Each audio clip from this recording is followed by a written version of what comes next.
Hey guys, in this video, I will show you how to use Grok AI Image Generator. So first, you just have to go to any web browser and then type Grok AI. Click the very first link that you can see here, tap this one, and then it will take you directly to Grok.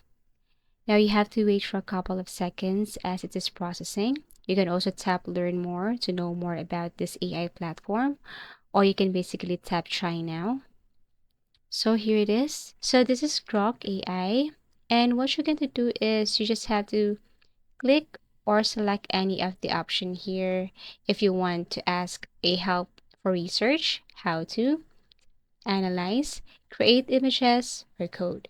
So this time I'm going to tap create images, and then I'm going to enter a prompt here. Here, draw a young child around 7 years old stands at the edge of a lush forest, wide-eyed and full of curiosity, and so on. So what you're going to do here is you have to click this arrow facing up or enter. Wait for a couple of seconds as it is processing. And here's the result. So what you're going to do next is you just have to click the picture, and then you can now save or copy link. As easy as that. That's how to use Grok AI Image Generator.